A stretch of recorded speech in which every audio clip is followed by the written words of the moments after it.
I don't know if you've seen it, but there's this story on the BBC News website today about people going to uni and it not being what they expected. And over the past 10 years or so, I've spoken in enough schools and enough unis and to enough people of student age and enough teachers to be able to say this with confidence. For every 100 people who end up getting pushed into university because it's the next obvious step after school, because their careers advisor or their tutor or their teacher or their parents expected them to, or because all of their friends are going, or because they don't quite know what to do next at the age of 18, of those 100 people, I would say maybe 30 should actually go to uni. The rest of them are going to spend 3 years of their life basically getting no further forward, leave that system with an average of £53,000 worth of debt that will stalk them through the rest of their life, and probably in this fast-moving world of AI and all that's going on in the job market, actually be no more employable than they would otherwise have been if they just built a business or got an apprenticeship or went to work for a fast growth company for those 3 years. And look, if you're going to uni because you want more of a social life or to do nights out or to live in a big city, all of those avenues are still open to you, right? You don't need to build up tens of thousands of pounds worth of debt and give up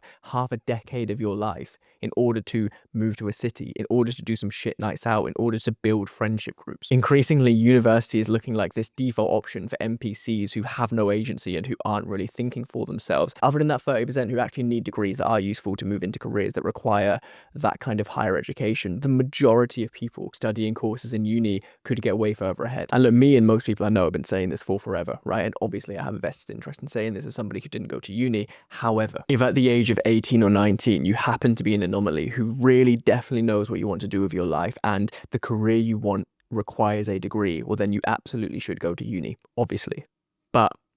if you don't, if you're young and unsure, or feel like you have to go because your friends are going, or feel like you have to go because your parents are pressuring you, or feel like you have to go because it's all you've ever thought about throughout the entire 13 years of education that lead up to that point,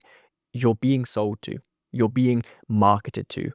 The open days, the shiny prospectuses, the nice websites, the retargeting ads telling you that you need to go to a particular city for a particular uni to study a particular course, and you're going to grow as a person and gain skills that will be invaluable for a decades-long career and build social connections and have an amazing time. Some of those things might be true, but it is absolutely worth pausing, like the people in that BBC News article did, and considering whether it's really for you, or whether you're just leaping forward with your eyes closed into tens of thousands of pounds worth of debt to be no further ahead because your parents said you should. Something to think about. Happy Sunday.